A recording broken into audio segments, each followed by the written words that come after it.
తెలంగాణ రాష్ట్ర రోడ్డు రవాణా సంస్థ మనందరికీ తెలిసిందే. ఆర్టీసీ సేవలు ప్రతిరోజు మనకు అందుతున్నాయి.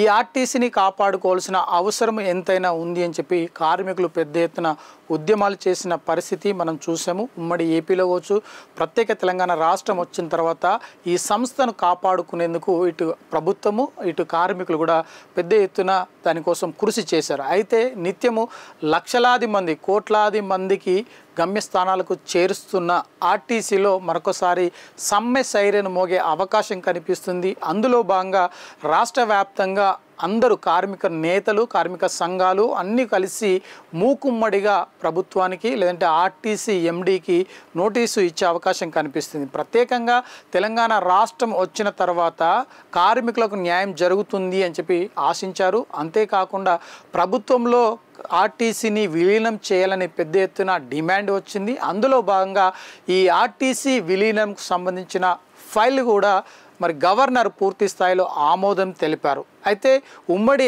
ఉమ్మడి ఏపీ తర్వాత తెలంగాణ రాష్ట్రంలో బీఆర్ఎస్ పార్టీ అధికారంలోకి వచ్చిన తర్వాత కార్మికులందరూ కూడా న్యాయం చేస్తాం, ప్రభుత్వంలో ఆర్టీసీని విలీనం చేస్తామని హామీ ఇచ్చింది. ఆ తర్వాత ఆ ఫైల్ గవర్నర్ దగ్గరికి వెళ్ళింది.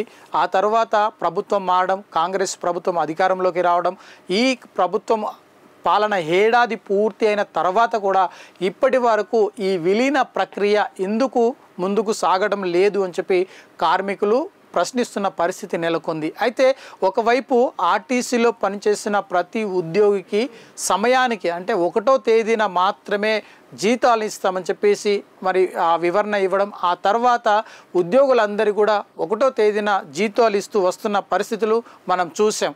కానీ గడిచిన ఏడాది కాలంగా కాలయాపన చేస్తూ వస్తున్నారు.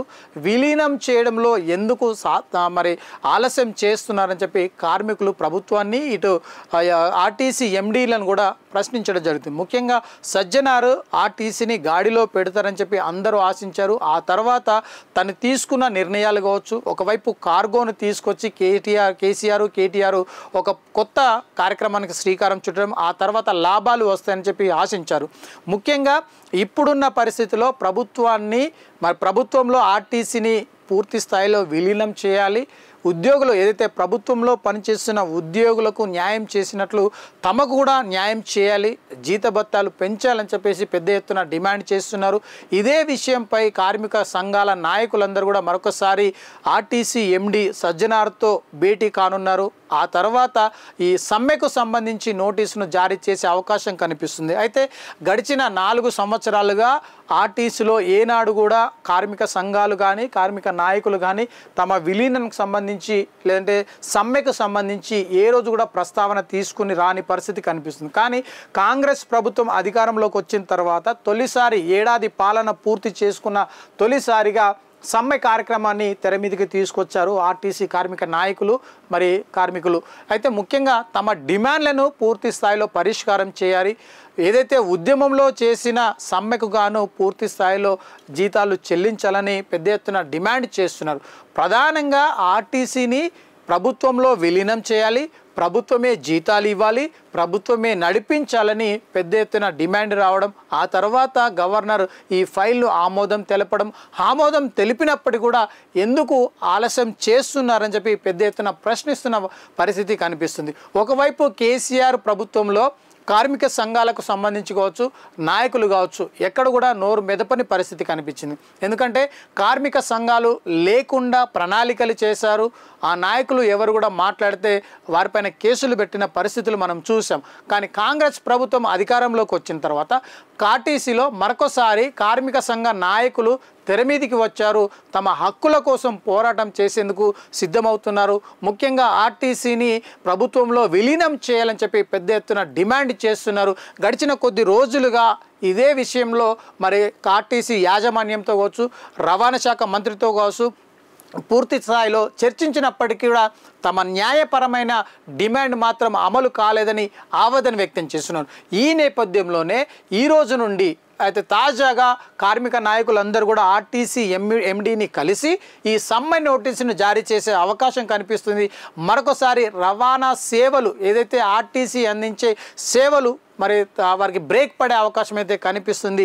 ఇదే విషయమై మరి ఎండి కానీ ట్రాన్స్పోర్ట్ మంత్రిగా ఉన్న ఎవరైతే పొన్నం ప్రభాకర్ ఎటువంటి నిర్ణయాలు తీసుకుంటారు, వీళ్ళ ఒత్తిడి అంటే సమ్మె నోటీసును తెర మీదకి తీసుకొచ్చిన తర్వాత ప్రభుత్వం అంటే సీఎం రేవంత్ రెడ్డి కావచ్చు, మండలి కావచ్చు, మంత్రులు కావచ్చు, ఈ విషయాన్ని తీవ్రంగా పరిగణించి వారి డిమాండ్లను పరిష్కారం చేస్తారా?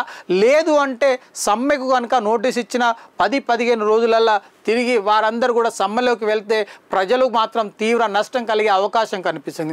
ఒకవైపు కాంగ్రెస్ ప్రభుత్వం అధికారంలోకి వచ్చిన తర్వాత మహిళలందరూ కూడా ఉచితంగా సేవలు అందిస్తున్న పరిస్థితి మనం చూసాం. అంటే ఆర్టీసీలో ఎక్స్ప్రెస్ కావచ్చు, ఆర్డినరీ కావచ్చు, రాష్ట్ర వ్యాప్తంగా తెలంగాణ మహిళలందరూ కూడా ఉచితంగా ప్రయాణం చేసే సౌకర్యాన్ని కల్పించారు. అందులో భాగంగా లక్షల కొద్ది మహిళలు ఈ సౌకర్యాన్ని సద్వినియోగం చేసుకుంటూ ఉపాధి పొందుతున్నారు, లేదంటే పనికి వెళ్తున్నారు, లేదంటే మరొక ప్రాంతానికి వెళ్ళి తమ కార్యక్రమాలను పూర్తి చేస్తూ వస్తున్నారు. కానీ ఈ నేపథ్యంలో ఒకవేళ కనుక తెలంగాణ రాష్ట్రంలో సమ్మె కనుక కొనసాగితే మహిళలందరూ కూడా నష్టం జరిగే అవకాశం ఉంది. ముఖ్యంగా ఆర్టీసీకి మళ్ళీ నష్టాలు వచ్చే అవకాశం కనిపిస్తుంది. ఒకవైపు ఇప్పటికే మహిళలందరూ కూడా ఈ అవకాశాన్ని సద్వినియోగం చేసుకోవడంతో ప్రభుత్వం ఆ డబ్బును చెల్లిస్తూ వస్తుంది. కాబట్టి ఆర్టీసీ కాస్త గాడిలో పడింది అని చెప్పి ముఖ్యంగా మనం గమనించవచ్చు.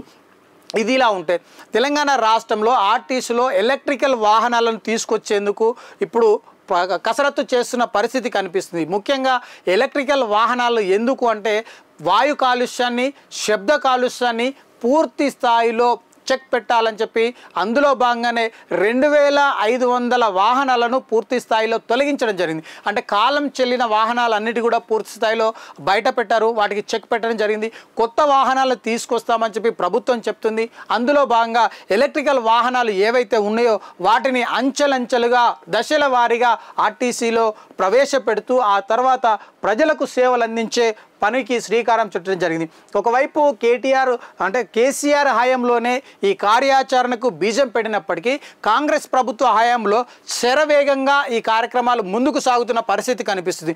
ఒకవైపు 2 డిపోలను పూర్తి స్థాయిలో ఎలక్ట్రికల్ డిపోలుగా మార్చి అక్కడ పూర్తి స్థాయిలో ఈ ఎలక్ట్రికల్ వాహనాలను తీసుకొచ్చే ప్రయత్నం చేస్తున్నారు. ఎందుకంటే ఇవి ప్రైవేటు బస్సులు అయినప్పటికీ కూడా ప్రభుత్వమే పూర్తి స్థాయిలో బాధ్యతలు చేపట్టి వీటన్నిటిని కూడా మరి నడిపేందుకు శ్రీకారం చుట్టింది.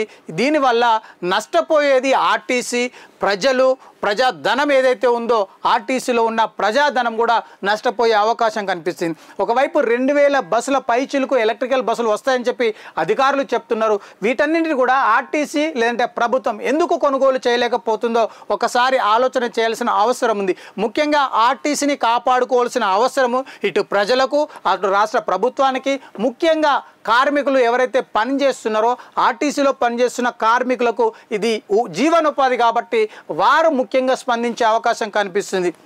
ఇప్పుడున్న పరిస్థితిలో వారు కనుక పోరాటం చేయకపోతే ఖచ్చితంగా ఆర్టీసీ మనుగడ ప్రశ్నార్థకంగా మారే అవకాశం కనిపిస్తుంది. ఎందుకంటే ప్రైవేటు వ్యక్తులకు డిపోల నిర్వహణ ఇచ్చే అవకాశం ఉంది. ఆ తర్వాత దశల వారీగా అన్ని డిపోల్లో కూడా ఇదే ఎలక్ట్రికల్ వెహికల్స్ కనుక ప్రైవేటు పరం చేస్తే లేదంటే ప్రైవేటు వ్యక్తులకు అప్పగిస్తే ఖచ్చితంగా ఈ ఆర్టీసీకే ముప్పు పొంచి ఉండే ప్రమాదం కనిపిస్తుంది. అందులో భాగంగా ఆర్టీసీని కాపాడుకోవాల్సిన అవసరం ఉంది. ఒకవైపు ప్రైవేటు వ్యక్తులకు డిపోలు నిర్వహణ ఇస్తున్నారో ఆ అంశాన్ని కూడా పరిగణనలోకి తీసుకొని ఈ సమ్మెలో అది కూడా ఒక భాగమయ్యే అవకాశం కనిపిస్తుంది. కాబట్టి ఖచ్చితంగా రాబోయే రోజుల్లో ఆర్టీసీని పూర్తి స్థాయిలో ప్రభుత్వంలో మెర్జ్ చేయాల్సిన అవసరం ఉంది అని చెప్పి కార్మిక నాయకులు డిమాండ్ చేస్తున్నారు. ప్రైవేటు వ్యక్తులకు ఎటువంటి ఆస్కారం లేకుండా ప్రభుత్వమే డిపోలను నిర్వహించాలి, ఈ సంస్థను నడపాలని చెప్పేసి పెద్ద ఎత్తున డిమాండ్ చేస్తున్నారు. ఈ నేపథ్యంలోనే రాబోయే రోజుల్లో ఎలక్ట్రికల్ డిపోలుగా మారే అవకాశం అయితే కనిపిస్తుంది. డిపోలన్నీ కూడా ఎలక్ట్రికల్ డిపోలుగా మారితే ఖచ్చితంగా ఉద్యోగులపైన ఎఫెక్ట్ పడే అవకాశం ఉంది. ఒకవైపు ఇప్పటి వరకు రిక్రూట్మెంట్ కూడా పూర్తి స్థాయిలో నిలిచిపోయింది. గడిచిన కొద్ది రోజులుగా అసలు రిక్రూట్మెంటే కనిపించని పరిస్థితి కనిపిస్తుంది. ఈ ఏడాది చివరి వరకు సుమారుగా సగానికి పైచిలకు ఆర్టీసీ కార్మికులు మరి పదవీ విరమణ చేసే అవకాశం కనిపిస్తుంది. కాబట్టి ఈ సంస్థను కాపాడుకోవాల్సిన అవసరం ఉంది. సుమారు లక్షల పైచిలకు ఉద్యోగులు ఇక్కడ పనిచేశారు. ఇప్పుడు వారి సంఖ్య తగ్గిపోతూ వస్తుంది. ఇప్పుడు 60 నుండి 70 వేల వరకు మాత్రమే ఉంది. ఇలాంటి పరిస్థితిలో ఉన్న ఆర్టీసీని మరి ప్రభుత్వం అండగా ఉండి రక్షిస్తుందా, కాపాడుతుందా? లేదు అంటే ప్రైవేటు పరం చేస్తామని చెప్పేసి పెద్ద ఎత్తున వార్తలు వస్తున్న నేపథ్యంలోనే ప్రైవేటు వ్యక్తుల చేతుల్లో కనుక పెడితే ఖచ్చితంగా ఈ ఆస్తులన్నీ అమ్ముకునే అవకాశం కనిపిస్తుంది. లేదు అంటే మరి ప్రైవేటు వ్యక్తులు ఈ ఆస్తులను స్వాధీనం చేసుకొని లాభం కోసం వినియోగించే అవకాశం కనిపిస్తుంది. కేసీఆర్ హయాంలో ఇప్పటికే ఈ ఆర్టీసీని ప్రైవేటీకరణ చేస్తానని చెప్పి పెద్ద ఎత్తున వాదనలు వినిపించినప్పుడు, ఆ వార్తలు వచ్చినప్పుడు ఆయన పాలనకే చెక్ పెట్టిన ఘనత ఆర్టీసీ కార్మికులకు ఉంది. కానీ ఇప్పుడున్న పరిస్థితిలో కాంగ్రెస్ పార్టీ ఆర్టీసీ కార్మికులకు కావచ్చు, ఈ సంస్థను కాపాడుకునేందుకు మరి రూపాయి కాకపోతే 2 రూపాయలైనా ఖర్చు పెట్టి ప్రభుత్వం సొమ్ముగా లేదంటే ప్రజల సొమ్ముగా కాపాడే అవకాశం కనిపిస్తుందా లేదన్నది కూడా వేచి చూడాల్సింది. ఒకవేళ కనుక ప్రభుత్వంలో ఆర్టీసీని విలీనం చేయకపోతే ఖచ్చితంగా కార్మికులందరూ కూడా పెద్ద ఎత్తున సమ్మె చేసే అవకాశం ఉంది, విధులను బహిష్కరించే అవకాశం ఉంది, ప్రభుత్వాన్ని నిలదీసే అవకాశం ఉంది. అదేవిధంగా ప్రజలు సైతం ఆర్టీసీ కోసం పోరాటం చేయాల్సిన అవసరం ఎంతైనా ఉంది. రాబోయే రోజుల్లో ఆర్టీసీ కనుక ప్రభుత్వంలో విలీనమైతే ఇటు కార్మికులకు ఇటు ప్రజలకు న్యాయం చేసిన వారు అవుతారు. ప్రైవేటు వ్యక్తుల నుండి కూడా ఈ ఆర్టీసీ ఆస్తులను లేదంటే ఆర్టీసీ డిపోలను కూడా కాపాడుకునే అవకాశం కనిపిస్తుంది.